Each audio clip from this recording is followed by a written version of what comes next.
Welcome back to the Through Married Eyes podcast. This is episode 2. Right now, I'm with Savannah and Alex Becton. You guys say hi. Hello. Hi, how are ya? And they have their sweet little daughter, Josie. So, thank you guys for being here. I appreciate you doing this interview with me. So, to start off, how long have you guys been married? We'll be married 3 years this August. Yeah. And so how long was y'all's dating period? So I know that this is... twice. Yeah. I already have a little bit of backstory to this. Yeah. The first time we dated was roughly like 6 months, I think. Yeah, about 6, 8 And then months. our second time around, we dated for 9 months and we were engaged for 3. Yeah.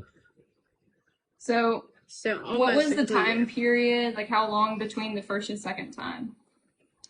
I think it was over a year. Like a year and a half, I think. Yeah. That's crazy. It was the roughest year and a half I've ever experienced in my life, but yeah, it was something around there. So how did you meet / your relationship start? The first time was at Chick-fil-A. No, it was Kind of. before then. Well, Ish. we met and you had a crush on me. I did not. Okay, let me just set the record straight. Okay, y'all. So,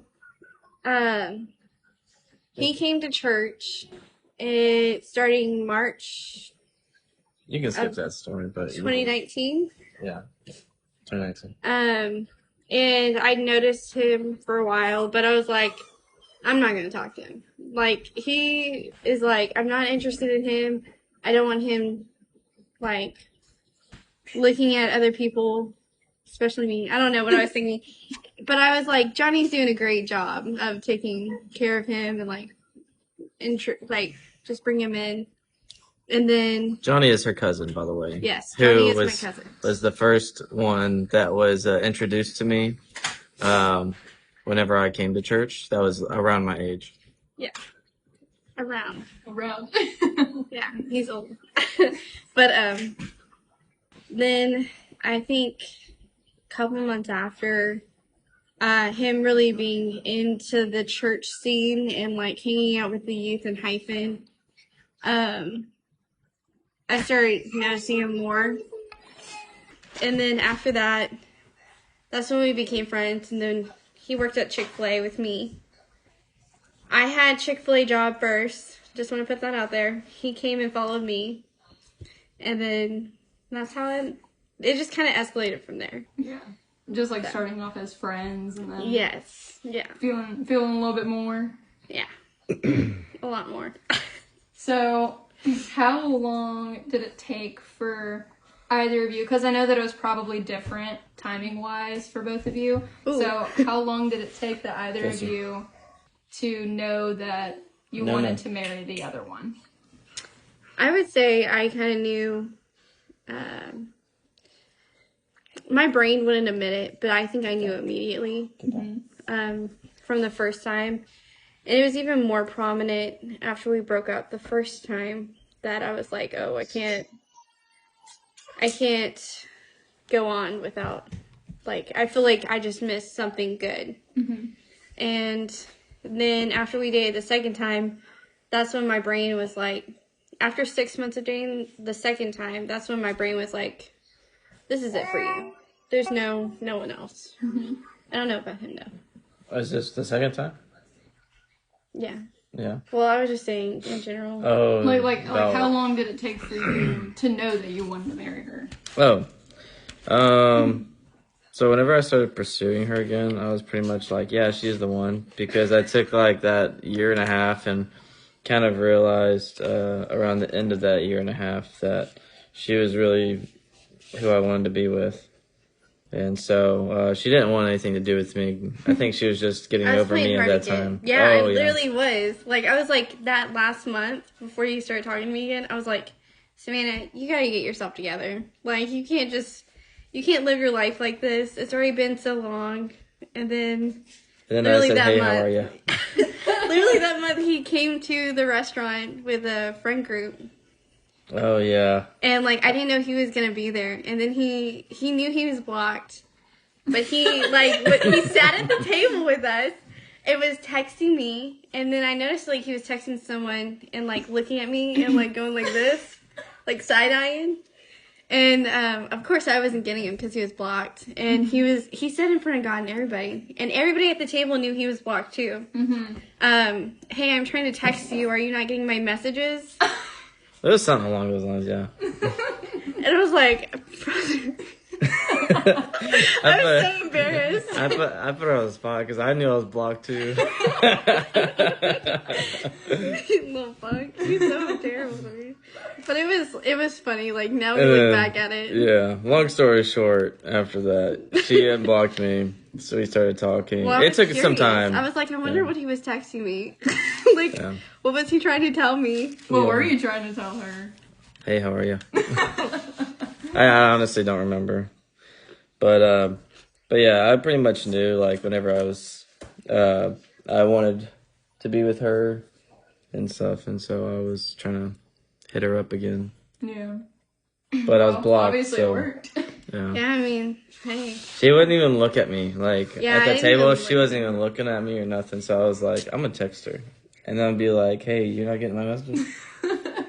So, like, from that moment, like, how did it escalate to, like, being in a relationship again? So, it's honestly kind of a blur, but we started talking, like, a little bit more here and there, and then we kind of decided, like, all right, if we're going to do this thing, then we're going to do it right. You okay? Yeah, it was, like, building up, because I lost a lot of trust after we broke up, and, You make it sound like I did something, like, terrible. No, he didn't do anything terrible. I was just heartbroken because it was like that thing where you break up and then you're like, oh, he's going to come back. You know, he's going to come back. And then he ended up dating someone else. Mm-hmm. And then I was like, that didn't go the way I planned it. And so it was rough. And then, so I felt like I couldn't trust him because of that. And it wasn't because of him. It was because of me. And we were both pretty immature. At least I was very immature, and we were just fighting a lot the first time that we dated. It was almost every day, like, especially at the end, it was like every day, like, we were fighting over something. But so small. He was going through a lot at that time in his family life, and then I was also going through a lot in my family life, and then I also never had a relationship before, so this was my first go-round. So I was super, super immature. It was bad. So what would you say was the best moment of your dating life? Or if you can't pick one moment, just like one, like, moments of your dating life. I would say, whenever you said that, my first immediate thought was our first kiss. Because that was... We're not going to talk about it. You're not supposed to kiss to get married. You're not supposed to kiss until you get married, but we did. And it was actually on Valentine's Day. And we still laugh about that. So, because that was my first kiss ever. Mm-hmm. So it was pretty cringy. Yeah. It wasn't cringe. It wasn't cringe to him, but I was probably cringy. Now looking back at it, it was cringy. Yeah. That was a good moment too. Yeah. What would you say is yours, like, your best moment? I mean, there's a lot. Yeah, it's kind of hard to put down, like, best moment. I'd probably say that too. Mm-hmm. Probably one of, like, the most interesting moments was whenever you moved out. Yeah. And me, and Johnny went to go get a mattress and fit it into that in van. A minivan. Yeah, we fit it in a minivan. Who does it in a minivan? And I was like, it was a queen size too. The queen size bed inside of a minivan. And because we didn't have ropes or nothing to tie it up top, so we put it, squeezed it inside the minivan. Yeah. And I sat underneath it. Yeah, without, like, any seatbelt or anything. He was just cramped. Yeah, I was just sitting underneath it. That's hilarious. It was so funny. It was a fun moment. So, what would you say, in contrast to that, is the worst moment of your dating relationship? I would say, of course, breaking up wasn't fun. Mm-hmm. That was sucky. Yeah. When we initially tried to get back together, my family didn't handle it well. And that going through that season was pretty rough. And it wasn't because of him, like, it was because of my situation. And then, of course, it led to me eventually moving out. And that was pretty rough, too. So, for you, Alex, what was the worst moment of your dating relationship? I would agree with my wife because that was really stressful, and Yeah. it was all around, not just like a stressful thing for her, but also for me. Because then I just kind of felt like, I felt like, like it's going to be kind of a hard, like especially if like her family doesn't like me, Yeah. And I didn't want that. I wanted to try to keep everything, peaceful and everything like that. But yeah, that was just kind of like one of those things where I'm like, I love her, but this is, It's pretty rough out in these parts. pretty rough, So that's kind of like where it was kind of more of a test. Like you think of, like you don't think of things that pop up like that until they actually pop up. And then you're like, you really have to realize, okay, do I love this person enough to go through like stuff like this? It tested like everything. Like for me, it tested I think for us both, it tested our patience and it tested our relationship, tested my faith in a deep way. Because I shouldn't have been able to financially move out. But the Lord opened the door, It was just a lot. It still is a lot, like, to handle and to, like, unscramble, like. But once we got through it, like, something that was said to us, like, when we first started getting back together was that we don't need to rush our dating. We need to be able to go through seasons together. Because when you go through those desert seasons or those dry seasons or, seasons. The cold seasons, the really hard seasons, that's how you know, like, if that's right for you, Mm-hmm. How y'all depend on each other. And I'm not the kind of person to depend on anybody. I'm a very independent woman. But that situation in itself made me depend on him. Yeah. Like, in a deep way. Like, yeah. Emotionally. I wouldn't do it financially because I was like, we're not married. You have all the reason in the world to leave me. And I don't want you to be, if you decide you want to leave me, like, I don't want you to feel like you're still financially obligated. And I don't want to be dependent on your financial whatever.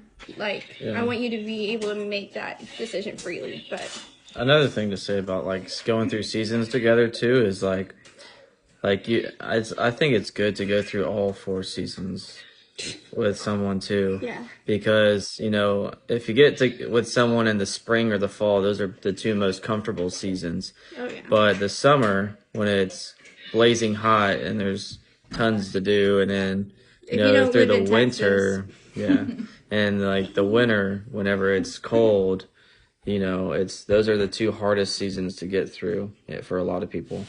It's either going to be really cold or really hot. So I think those 2 seasons are the ones that you have the most, trials, versus, the 2, fall and spring, which are more comfortable. It's not so hot, it's not so cold. You can get through the seasons pretty much, I'm saying all this like in the physical sense, but you can take it, use the metaphor of it, in a spiritual sense. So I'd say it's good to go through 4 seasons with somebody. I'm not talking about the hotel. Yeah, we don't believe in that. For sure. So what were the distinctions between your spouse and past partners or interests that you've had that let you know that your spouse was different? I would say her convictions. I'm special. Special ed. Yeah, that's true. I'm just kidding. No, her. Jojo. I was obviously coming into church and stuff. So just her being as godly as she is, and then also, I've never had anyone, have as much conviction as she does. So really it was just, her being super, godly, and then also having strong convictions like I did when I came in, because I came into church when I was 20, so I just kind of gave up everything whenever I got into church and just, went by whatever was preached and whatever I saw in the Bible. So my convictions were pretty strong on a lot of things, because I had lived through a lot of things without conviction. So really just her godliness and conviction stood out the most for me compared to anyone else. And then of course she's amazingly beautiful. There it is. that's really it. I'm just kidding. So what about you, Savannah? I know that you haven't dated anybody else, but I may have not dated, but I was very picky with I knew that who I was going to be with was going to be a one done and like one and only kind of deal. I knew, the infamous list that they tell all young ladies to write down, and I think mine was like I couldn't get past 25 or something. So, Sister McCoy's list was like 99 things? Yeah, 80 something. So it could have been worse. But I knew exactly kind of what I wanted. And I had suitors, I would say. But they never made it past of like, dating or anything. Like, yeah, whenever we started dating, there was multiple people that told me, like, I'm surprised she even gave you a chance, because she don't like nobody. I'd be mean mugging everybody, and everybody thinks I hate them or something, but I was super picky. Like, I knew what I wanted, and I think that really helped me to, like, when we got together, I knew, like, that was just it. For me, I saw, like, some of the things that he was that caught my attention was that he was super chill. Like, he was super patient. He seemed like patient, chill. And me coming from a very chaotic family situation, I knew I needed that. Another thing is that I never saw anyone strive to please God in the way that he did. Like, homie would be praying, like he would go to the church at crazy hours, like doesn't matter if it was midnight or if it was 3 a.m, whatever it was, he was reading his Bible, he was worshiping, kind of in the way that I wanted my future husband to worship. And that's just kind of what stood out to me. And then later on I was like, oh, actually he is good looking. How did you prepare for marriage before meeting your spouse, and did your way of preparing work? That's a loaded question. Bro. We had meetings upon meetings with our mentors. And then a meeting with Pastor. And Sister McCoy. After our mentors, this was only after the second time, because we had, surprisingly, our mentors are a married couple, so that kind of worked out in that sense. That when we went to like come back together, they were like, "Let's talk about this," and I'm grateful that they did. Oh yeah, they're awesome. And we were able to work out some things just in a few meetings with them. Yeah, and then but those few meetings were like spread out. Yeah, because they were traveling. Yeah. Stuff. And then after, I think the second or third meeting we had with them, we determined in that meeting, like, we feel like this is the will of God for us to come back together. And because we weren't just the only ones praying about it. We had our mentors praying about it. We were fasting over it. and they gave us some advice. One of the main advice that they did give us was to go through the seasons together. Yeah. And that one really stuck with us through and through because it's so true. And then, of course, we went to Brother and Sister McCoy and said, hey, this is what we're kind of feeling. How do you feel about that? Would y'all be okay with us coming back together and trying this again? And they were cool with it. And then... They weren't like, that's so casual. They weren't just like cool with it. Yeah. They were like, well, we know y'all been meeting with the Burks and stuff, so that they were 100% for us. Yeah. But they were also like, do you know what you did wrong the first time? Like, we don't want to continue to do that, you know? And so that was kind of surreal, like having to give an account of why it didn't work the first time. And then, as in other kind of preparation, we were winging it. Mm-hmm. We had no idea. We didn't plan financially together. Yeah. We did try to do like spiritual things together, like pray. That's something that we did some outreach together. Outreach was a big thing. Is this just during our dating period, or is this engagement period too? Well, this could also be like before you even met each other, like ways individually you prepared as well. Yeah, I had no preparation, to be honest. Before, like, I was very bad with my relationships before I got to church because I didn't have any principles. Like, I saw my parents were divorced and their relationships were like whatever and stuff. So I was just like, I really didn't like have someone to kind of like, I guess, help me in that sense. So I had like zero preparation. Like I had dated people like before and stuff, and like, but it wasn't like, I guess, in a godly way. So I didn't really know what exactly to, I guess, how to prep or even think about prepping for a long-term relationship. That's okay, baby. I prepped for both of us. Oh yeah, you were prepping for. So it's like nuclear fallout bunker kind of preparation. Yeah, that's kind of like the preparation. So I was actually introduced, I think I was like 12 or something. Not 12. I was probably about 13, 14-ish. And I had a friend who,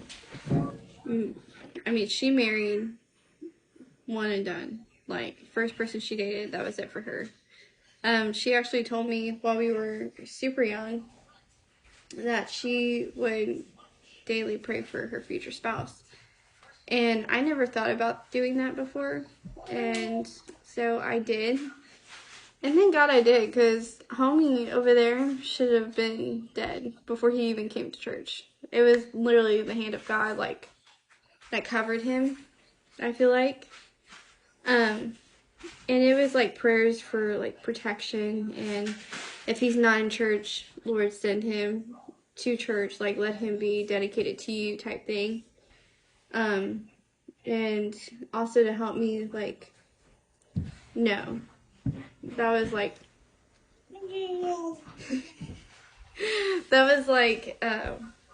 pretty much what I prayed for. And I prayed that for a while until I eventually just kind of stopped, like around 19, right whenever he came, right before he came, because I was just like, you know what, I don't need a relationship right now. I mean, if God wants to send him, that's fine with me, but, I'm probably not going to get married. I'm too picky. And then, like, literally the next month, he sent him over, and I was like, praise Jesus. Yeah. Thank you, Jesus. I'm not gonna be alone. But it was like all cool. Like I didn't really care. Mm-hmm. I mean, it took us a while to get there anyway. So yeah, it worked out good. Yeah, it worked out perfectly fine. How has your daily walk with God affected your relationship from the very beginning to now? I think it's at a great base. I feel like. Yeah. Yeah, I mean, if you don't keep him the center, then it's going to be very easy to walk away. Like not just from God, but like from your family. And I'm not saying that like I've ever really like felt like that or anything like that, but I can like if there's times where I haven't prayed or something like that, and it's just a really rough day, and you just want to like go crawl in a hole somewhere and just leave everyone alone. Yeah. You know, it's it can be very discouraging. So I'll say like like how's I gonna word it? It's very easy to walk away from people and from God whenever you don't have that walk with God and you're just kind of going through the motions or whatever you want to call it. Yeah, I think I would have to agree. I mean, it's hard if we're seeing this from experience, or at least I am. I can't say it for him. It is hard if you don't come together during your dating, through your dating relationship. I'm like having a stroke over here. But if you're not praying together during your dating relationship, or you're not finding time to pray, or even just praying for the other person, and for the relationship. Yeah, it's gonna be hard to go into your marriage God-centered, I feel like. Yeah. One thing that I wish, too, going off of that, is I wish we prayed more together. Yes, because it's awkward. In the beginning. Like, there's an awkwardness that comes with it whenever, that's not our boat, that's our child. Yeah. Just FYI for the people listening. But, here, you can feed her eyes. I do agree with that. I wish we would have prayed more, or like scheduled time to pray together. Yeah. Because when we got married and we attempted to pray together, it felt like a barrier. Like, and it shouldn't feel like that when you're married. It really shouldn't. It should feel peaceful. It should feel like y'all are coming together, and because it should be normal. It should be normal.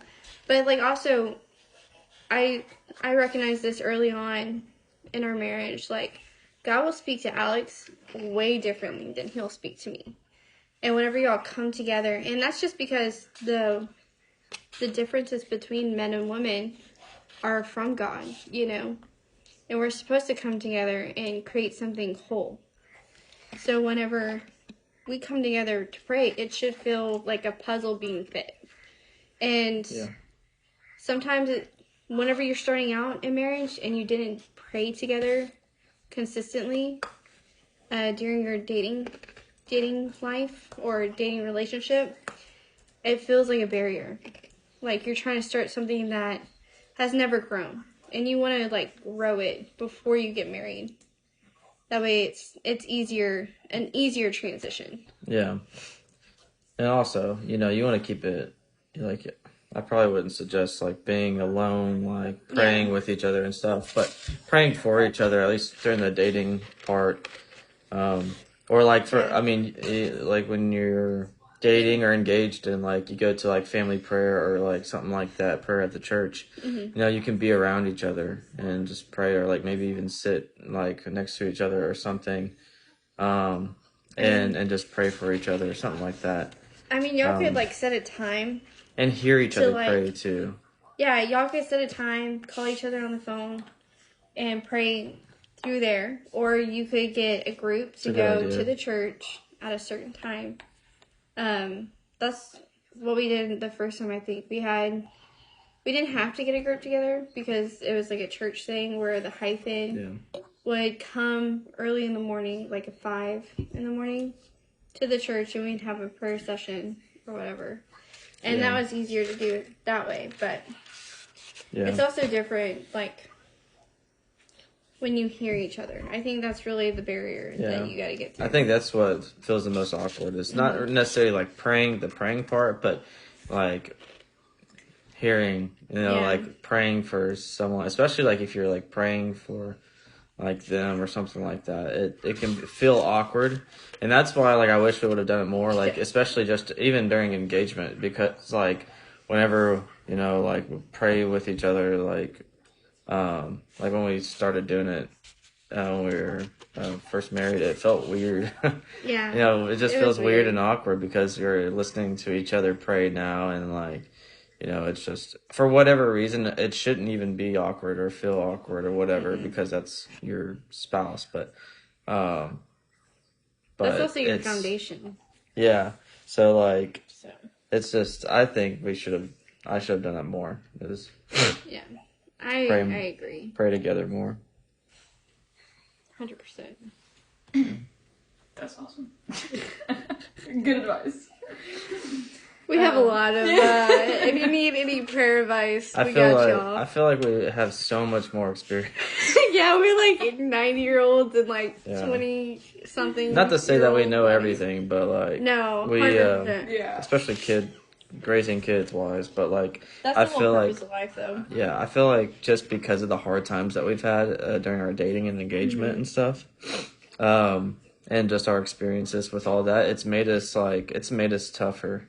And more aware. And more aware of different things, aware of family challenges and how to work through family challenges, even during the dating phase. We're still working through family challenges because it's a whole another ballgame when you have kids. And it's not just one-sided, too. Yeah. It's always going to be... It's going to be everywhere. Yeah, and we've talked to other couples about this, too. There's going to be family challenges on both sides. It's not a matter of... It's a matter of when, not if. Yeah. It's when you add a grandbaby to the mix, it's like... And then you set boundaries. It's like feeding one fish to a whole army of sharks. A hungry sharks. Like, they just want the baby, you know? And that's literally what it feels like. Like, it's very intense. So it's like, it's literally nothing. Like, whenever what we've experienced, what we've already talked about, has literally been nothing compared to, like, the struggles we've had to face, like, parenting. Or just bringing a child into the world. It's always the first one, too. Like, I keep forgetting this is a book about dating, though, so we gotta... Yeah, that's true. That's true. Sorry, we got a lot of parenting advice if you want that, too. Book number 2. Yeah, book number 2. We gotta work on that one. So, how did you know when you were hearing the voice of God rather than your personal feelings and desires? Because whenever you start dating somebody, obviously you want that person to be the right one. Yeah. So how are you able to distinguish between this is what I want and this is what's right? This might sound cliche, but... It's cliche. It really might sound cliche, but really just communicating with the other person, right? You got to have the same kind of goals, and not same goals, but you have to have the same, That's a good I guess, point. expectations. Because if the other person, I mean, you could be dating someone, and they're not even thinking about marriage right now, but you might be thinking about, like, this is the one for me. Yeah. So I think, you know, you have to have those kind of conversations with that person. And it may not even have to be on the first date or like the first week or the first month, but whenever things are starting to like get more serious, like you're really starting to talk and you start feeling more of like, okay, this seems like a long-term thing, then you need to have those kind of conversations with that person. And then if the person feels the same way, then definitely start talking to, pastor or mentor. You definitely at some point want to talk to your pastor, but if you don't, like, if you're still trying to figure everything out, talk to a mentor that is married, preferably has a kid too, because they've had a lot of experience. A lot of experience. And that's what we did the second time around, and I think that helped us a bunch because, we were still on the edge for, even after months, we were still on the edge about if we were going to fully do this or how long we were even going to date. And then it got to a point, where like, okay, we need to talk to pastor about this and start seriously talking about marriage and stuff. Yeah. And thankfully, we both had the same, things in mind. We were one and done, I tried to be being one and done, in one accord is always the will of God. Yeah. To be in unity, that's it. So, but as far as like hearing the voice of God and all of that, your pastor is someone who regularly talks to God. Yeah. So I think that's gonna be like, because it can be hard whenever you have emotion tied into this person, right? It can be easy to sway that emotion to your feelings and what you want. And so talking to your pastor about the certain person, even if it's like you start dating someone for a couple weeks, and you're like, you already think like, oh, this might be, you know, the one for me, and then, you know, just talk to your pastor and say, can you pray for me, and can you pray for this relationship to see if this is something that you think is the will of God in your life, I forgot in our there was lives. a Lonnie in that.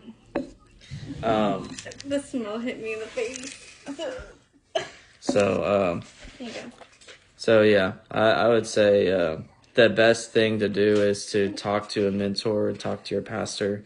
Our mentors were evangelists, so we knew we could trust them, you know, with it's guidance. always good to like find people that are not in your dating partner's corner, but in your corner. I would say it's so good to find people that are in your corner that you know have a spiritual walk with God, that is spirit led, and they also want the best for you. Like, I believe you should talk to Pat. Like, for me personally, I think it's always a good idea to talk to a mentor. If you have a big church like ours, pastor can't get to everyone. I mean, you have to present that. But you also don't want to waste his time, you know? So, it's good to talk to your pastor's wife, your mentor, and say, hey, I'm thinking about this person. What do you think? Yeah. Like, it's always good to have that kind of protection. Yeah. Another thing too, sorry to cut you off, but another thing too is also like see how, and you know, Pastor probably says this more than anybody I've ever heard, but like see how their walk is, you know, even if you don't like, you can't go to their house and stalk them and see and look through their window and see if they're praying or not, you know, in the mornings. But like you can at least see how they are at church, if they're being sincere during worship service, or are they sincere during preaching, are they helping pick up chairs or whatever, are they picking up like candy wrappers off the floor after service and nobody sees them. Yeah, exactly. You know, just things like that. Are they helping? Are they getting after it with the preacher? You know. I would also say you can't expect your husband, your future husband, or your future wife to do that if you don't do that. Like, y'all should be on the same field. Yeah. Like, you can't expect your spouse to just do what you don't want to do. Yeah. Y'all have to be equal. Even try to get someone who's doing more than you. Yes, 100%. So, moving on from the more, I guess, quote unquote serious topics, it's a little lighter question. What was the first thing, whether it's physical or emotional or whatever, but like the first thing that you noticed about your spouse? Her eyes. My eyes? Yeah. That's a good Got them almond shaped eyes. She has those like just dreamy almond shaped eyes that I was just like, and I don't know why. He said, I like almonds. I really never like even thought about that, and then like I saw how like her eyes were, and I was like, it's kind of pretty. It's pretty. Looking pretty. I mean, first, of course, I noticed that he went from a drastic change. Like, when he came in, he had a full-on beard. He actually looked like a middle school football coach. I told him that, too. Appreciate that. So if anybody has any kind of, like, idea of what that looks like, that's what he looked like to me. And he went from that full-on beard, that's the only thing that I really noticed, to, like, fully shaving literally as soon as someone asked him to. Like, not asked him to, but said, hey, we don't Not even that. I just like noticed that people on the platform didn't have beards and stuff, and like people shaved. And I kind of like knew about that because my grandpa was a pastor, UPC pastor, and so like I kind of always known about it. But I asked, you know, Johnny about it, and I was like, hey, so what's the deal, you know, about like shaving and like the beards and stuff? And, you know, he talked to me about it, and I was like, okay. And so I was like, he had also mentioned, like, being on the platform and, like, different ministries like that. I was like, well, I want to be involved in that kind of stuff. So I just, I decided to shave because I wanted to be a part of the ministries. But it was literally, like, within, like, a couple weeks of him coming. Yeah, it was like, I asked him about that, like, on a Sunday, like, a Sunday or Wednesday. And then the next service, he didn't even really recognize who I was because I had shaved. Yeah, he was like a different person. Yeah. But like I noticed, like his heart was in the right place just from that. And then the next thing I noticed that really kind of got me was his humor. Like he was, we had like volleyball after service, Yes. and he would make himself look like a fool just to make me laugh. And I thought that was, like, I didn't notice it at first. Like, I didn't realize that's what he was doing. But, I mean, he made me laugh a lot. So, I was like, I appreciate that. And then, when I realized, after we worked at Chick-fil-A for a hot minute together. Jesse? He had just gotten a fresh haircut. A fresh fade, if you will. And he came into work and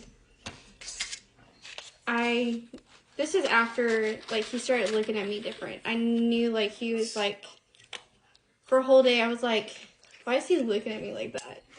Like, he was looking at me all dreamy and stuff, and I was like, what are you doing right now? And then it took me the whole day to realize, oh my God, I think he likes me. And, then I spent the whole day, like, thinking, do I like him? Like, do I like him like that? Or should I be like, no, like, I don't like you like that. And I think it was literally the next day. He came in with a fresh fade, and he looked, it must have been the Lord or something, but, like, he looked at me, and it was, like, in slow-mo. It's like, and his eyes sparkled, or he looked at me, and then he smiled. And then he had, like, the little shine coming off his tooth, like they do in, like, the movies with Prince Charming. And I was like, my God, like, this man is good looking. Like, I didn't realize that. It was like I was blind to it. Yeah. So, how would you describe your spouse in a few words? Like 3 words, max. Godly, beautiful, and I was gonna say either funny or retarded, but I'm just kidding. I'm just kidding. Godly, beautiful, and frustrated. Funny. I'm frustrated right now. Funny. Yeah. Do you want to fight? I mean, there's countless things. There's so many things about her that I could say, but those 3 are my dailies. So. I appreciate that. And you? I think, for me, mine would be godly, beyond kind. Like, if I could just make that into one word. Yeah. Beyond kind. Like, he goes above and beyond, like, with his kindness. And then I would also say his patience. His good looks is also just, it's an added bonus. Yeah. So, this is kind of a fun one. What Bible passages or a verse reminds you of your marriage? That's a good one. I'm gonna answer first because I have nothing in my mind. Yeah. All right. That's kind of hard. Yeah. Maybe don't take this the wrong way, but probably whenever the gates of hell shall not prevail. No. Maybe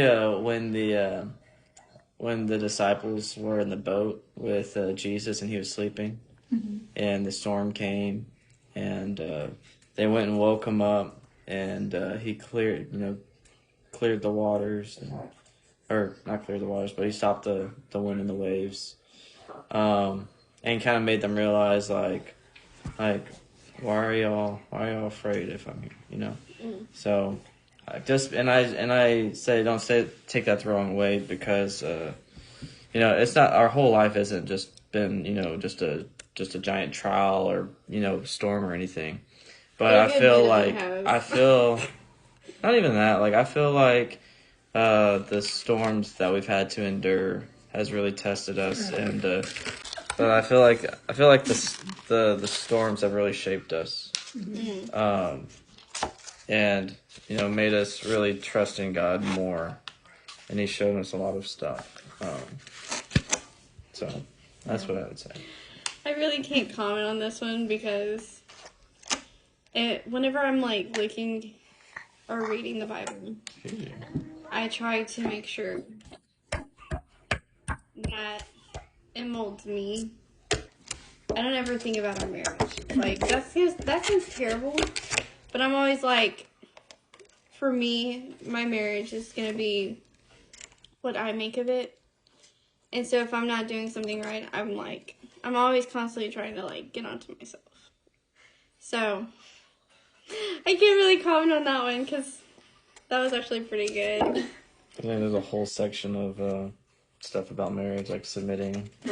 Submitting. You act like I don't. No, I'm saying that because it says to submit to your wives as well. Mm-hmm. So I feel like you could say that too. Yeah. So how would you say that your upbringing shaped your views of dating and marriage, whether it's positively or negatively? I'll say for me, kind of negatively, like my stepdad. First, my mom and my biological dad, they split up when I was really young, so I don't really remember any of that relationship.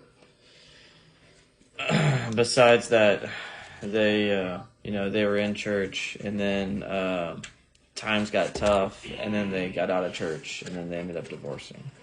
But like with my stepdad, my mom was kind of just in that relationship just to kind of like, it was genuine at first, and then, realized that he wasn't the greatest. He was a great, dad, great grandpa and everything, but as a spouse, he wasn't the greatest.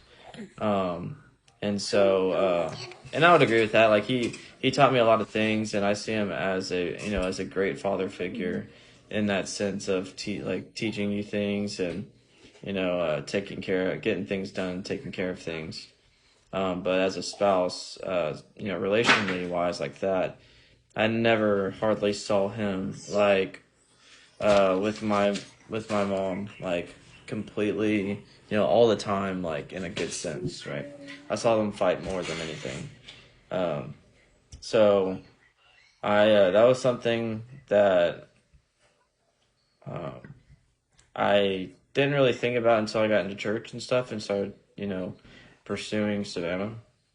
And then I realized, like, I don't want to be fighting with my spouse all the time. Like, I need to make sure she's the one that is going to be someone that is my best friend and that we're not fighting all the time, even whenever, 10 years down the road comes, I think that's why it really didn't work out the first time, too, is because I didn't want what my parents had, which was fighting all the time. Which, of course, the second time we were a lot more, I was a lot more grown as far as, being in church and my faith goes. And so, working on that patience and everything, I think helped me. And maybe Savannah too. Savannah has no patience. The Lord's been working on her about patience. And I'm not doing really well if He's testing us. So, I feel like, so I can't say it negatively or positively, so to say. I can't go one way or the other because there's both negative and positive aspects to it. But my upbringing was kind of similar to his, where my parents had me and then divorced. Get down.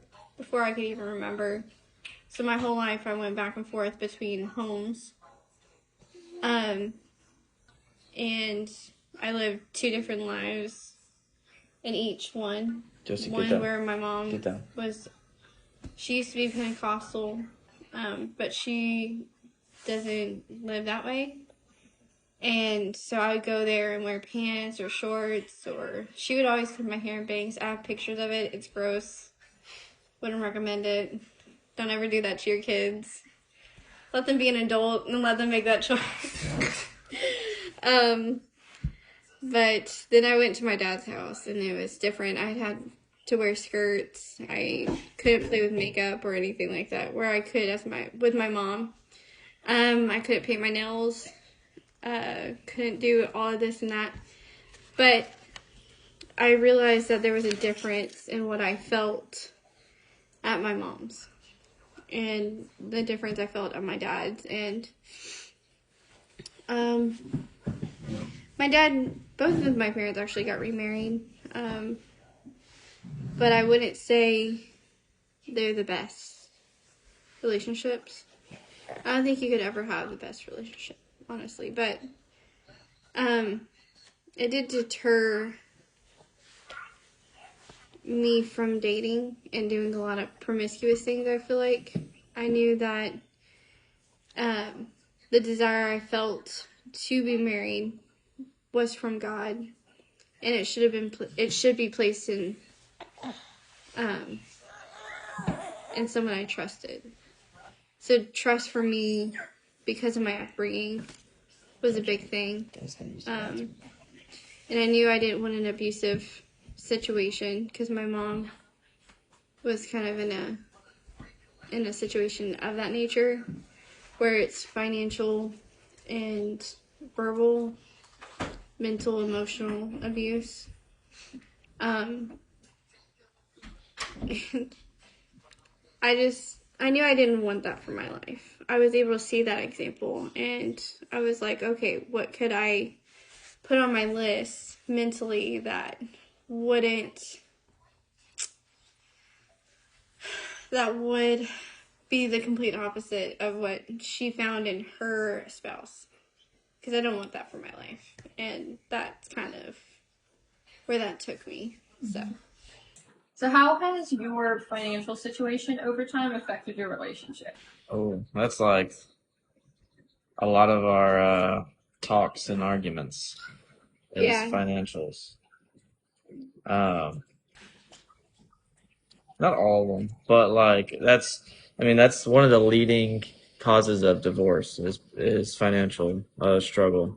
And I would say like we don't fight, but we do stress out together about that. And then I have a mental breakdown, and then he's like, it's okay, we're gonna be okay. And then I'm like, it's not okay. And then like it just kind of goes from there. So I wouldn't really call it a fight.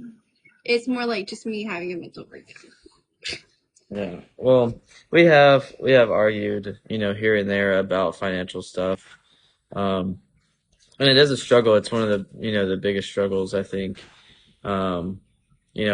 Getting in the debt and all that stuff. Mm-hmm. It's just, it gets harder and harder to pay off once you move in together and you get a place and, you have a kid and everything. Things just, sometimes you just go into debt and you don't even realize how far you go into it. And then next thing you know, you're living paycheck to paycheck. So it's been tough. But I always tell Savannah, we're gonna be okay. I tell Savannah all the time, like, we're gonna be okay, because I know that we pay our tithes and everything, and I know God sees that, and even though it's His to begin with, I believe that He's blessed us because we've continued to pay our tithes. Like, we haven't had to sell our house or sell any cars or anything huge to make a payment or anything like that. So I think the biggest thing for financial struggle is just trust in God. Even though you make mistakes, God knows that we're going to make mistakes. Mm-hmm. And even though we do it to ourselves, I still feel like He does help you make it through. If you're paying your tithes, especially if you're giving offering, because I just, from experience for me, that He's always helped us because of paying tithes and offerings. Yeah. So, how do you guys handle arguments and disagreements? One of us usually makes the other laugh. But I will say, after I gave birth, we were going through a rough trial. Because I was experiencing all these different emotions and stuff. And we never fought. Like, really, we would just have conversations, and then we'd eventually, like, come to an agreement. It wasn't any arguing or anything. But I remember I was stressed. We had just moved. We just had a baby. The place we were staying in had mold in it. So we stayed with his mom for like 4 months. And then we had to move again into this place, which was a miracle. But I had like a rough day with Josie or something like that. And we had gotten in a big argument. And I was the one who kind of instigated it because I started screaming. Like, I was yelling first. And I've never done that, like, with him before. At least not in our marriage. And we had a calm down. And it took us... So he did what he had to do to calm down. I did what I attempted to do to calm down. And it actually took a couple of days to come back to that and say, hey, I didn't appreciate this, and this. And he would say, well, I didn't know what to do because of how you responded or something like that. But I feel like not everything has to be an argument, you know? Yeah. You can decide to make something an argument that doesn't need to be an argument. And 99.9% of things, maybe even 100% of things, it's not necessary to start it. It could just be an easy, chill conversation. I'll tell you the best way to do it is, if you're in public, the best way to go about it is to try to say that, like, we'll talk about this later, like, or just bypass, whatever happened, so where your feelings got hurt or something like that. Mm-hmm. And, then talk about it later when it's not in public. And then just conversate and just talk to each other without, raising your voice. And if you can't do that, then you need to talk about it at a different time. Yeah, 100%. Because it's just not going to get better. Mistakes gets better with screaming. No. Mistake that I could tell you about that I have done is try to quote unquote fix the situation. Yeah. Especially in a public setting, in front of people, or like at church in front of people and stuff. That's not the time or place to do that. If something frustrated you, or if, say, Savannah had a bad attitude with me or something like that, and is just being very, just like, I don't know, whatever. She hurt my feelings. She got mad for what seemed to be no reason to me. Yeah. This is just a hypothetical situation, but like, in a public setting, like at church or whatever, need to just bypass it. I just try to do what I can do to just not think about it for that time, and then bring it up later when we're at home or something like that. And there have been times where we went to a public place with people, and I said something that embarrassed him. And I didn't realize it at the time, but he had enough respect for me to not call me out in front of God and everybody. He waited until we got in the car and said, well, you remember when you said this? Yeah, that kind of embarrassed me. And then we would just talk about it. And of course, that was not my intention, But it's like so easy to find someone like it where it's easy to talk to, for sure. I mean, it's not going to be perfect 100% of the time. Yeah. You're still going to probably have those moments where you don't think straight, or your feelings are too much involved and you end up yelling or whatever. But if you can just calm down and then come back to it. Yeah. Like, if you can't have, like he said, if you can't have a conversation about it, that's not the right time to talk about it. Like, if you can talk about it without yelling, don't talk about it. Just wait until you're calmed down. Yeah. And if you know, especially because I do this, or I have done this, but where like I've made Savannah upset for whatever reason, I realize I made her upset by that. I want to try to fix it right then and there because I don't like that feeling of like having to wait and know that she's upset. Don't do that. Don't try to fix it right then. If you make your don't even try to fix it in general. Just well. he said, If you know that you made your partner or whatever upset, like just understand that they're upset and that right then and there they do not want to talk about that right then and there because you just upset them and they don't want to hear what you have to say at that moment. Give us some time to cool and relax. Yeah. Sorry, I know you have like 5 more questions or something. We actually only have 3 more. Okay. Let's go. So, what were some unhealthy habits that needed to be broken in order to have a successful dating relationship and marriage? High temper, irritability. For who? For me. Well, for me too. Like, we were at a point in the first relationship the first time we dated, where it seemed like everything, from my perspective, it seemed like everything was like my fault. She was getting mad for no reason, and I just kind of blew up every single time. So just having patience is key. Him blowing up was just ignoring me for a minute. I will say, yeah, I would. And that made it worse. Bro, I would go to sleep and not say anything. Bro, and then I would be up all night. And I'd be like, I can't believe this Joker just did that. That's me. Like, I need, like, a good night, love you. Or else, like, I start panicking. I'm, like, over here overthinking my whole life story or whatever. It's like, oh, he actually hates me now. Yeah, bro, you come up with, like, the wildest things when you're tired. Oh, my God. Yeah. Or even, like, oh, he didn't respond, and, like, he accidentally fell asleep, but in your mind, it's like, oh, he's dead and unresponsive, and 911 can't get to him. Or he hates me, and he's never going to talk to me again. Like, yeah. So I'd say you need patience. Mm-hmm.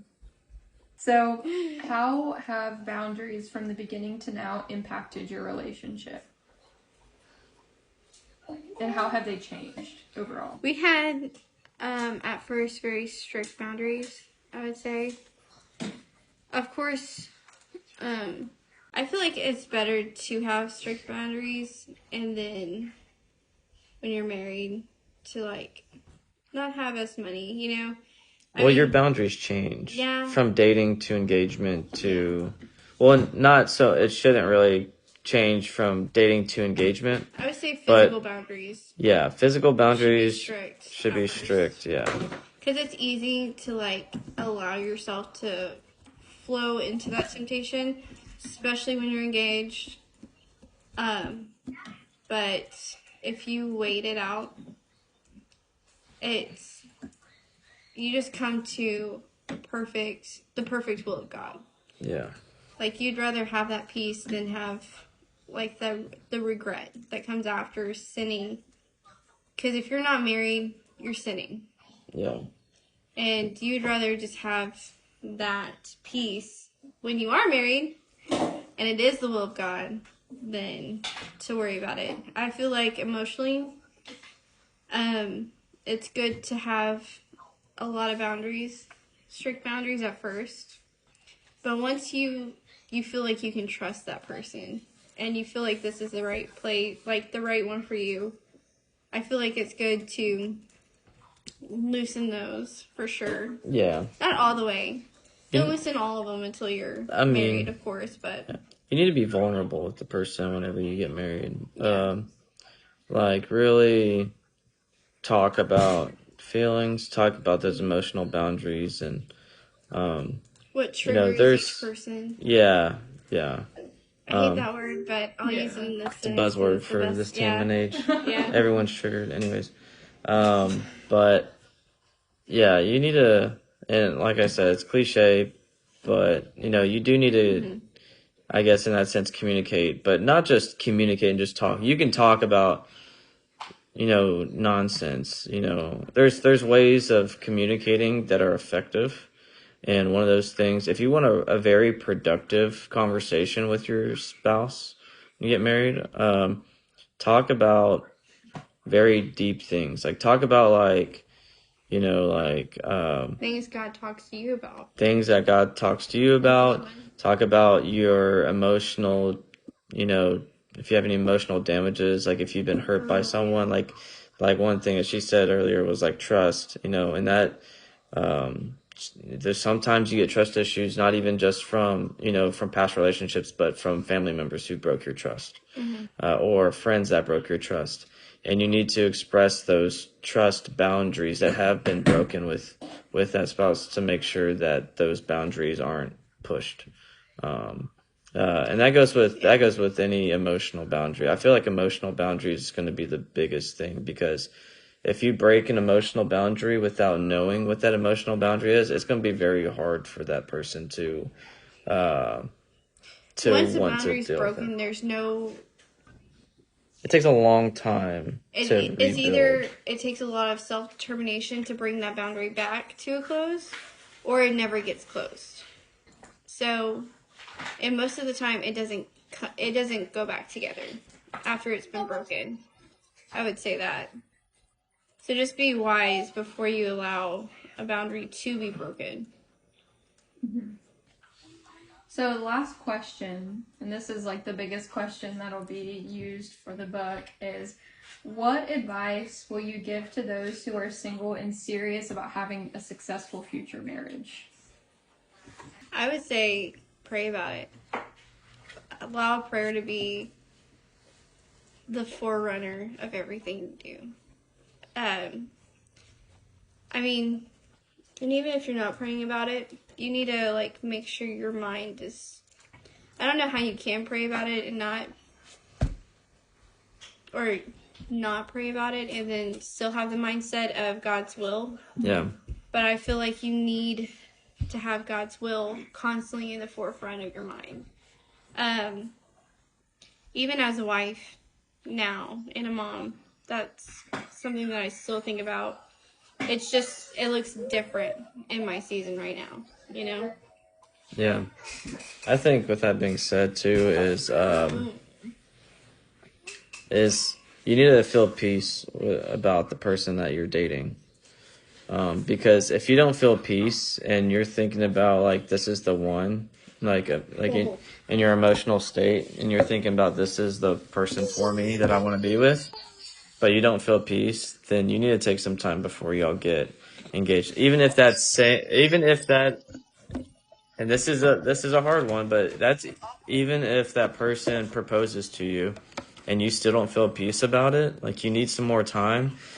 You need to tell that person I'm not ready yet. Yeah, and that is the will of God. The will of God is peace. That's a hard thing to do. Thankfully, we didn't have to do that, but because we felt peace, mostly in the beginning of the second time we dated, at least for me. But you have to have those hard things. You just have to be real with yourself. Don't just if someone if you're dating this person for a long time and they finally propose to you, but you're not ready for that, or you're not because you're not ready to be committed, or not because you've already committed, all this time with that person, right?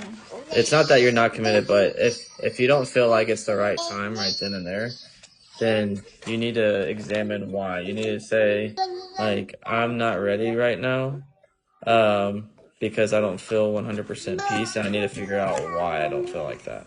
I think that's key. And then also, the other thing that I would say, too, is a lot of people in a lot of these books that you were talking about talk about communication, which is very big. But I'd say what comes into play, and probably not more important, but right up there with communication on your end, and this goes on both ends, is listening. I've put myself in so many pickles with Savannah because I didn't listen. We were communicating, but I wasn't listening. And then I would forget about something. And then she'd be like, we literally talked about this yesterday. Yeah. I'm like, I don't remember. I feel like another big thing too would be graceful. Like, be graceful to someone. Like, be graceful to your spouse and merciful to your spouse, because they're not perfect. You're not perfect. Y'all came together, and y'all are both not perfect. You know, it's even if you find the perfect one, you're gonna have some issues. Yeah, a lot of issues probably, because we're all human. Just being graceful and merciful, and talk to them like the way you would want to be talked to by them. Yeah. You know, because nobody can hurt your feelings more than your spouse. 100%. And you gotta live with that person, so it's like it gets real awkward. Yeah. If y'all are, there's nothing more awkward. A happy marriage, or would you rather have a miserable marriage? Yeah. You make your own marriage miserable by not being graceful and merciful to your spouse. Oh. So even if he forgets something, I'm like, that's fine. Like, yeah, we did talk about this yesterday.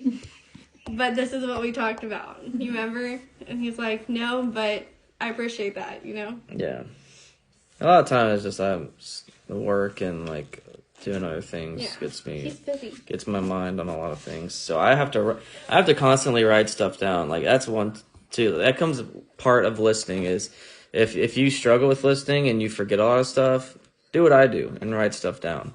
Make reminders, take notes. I think that's also, like, the differences between women, though, because women always have the list in their forefront of their mind, like, oh, I gotta do this, this, and this, and this. And men are not like that.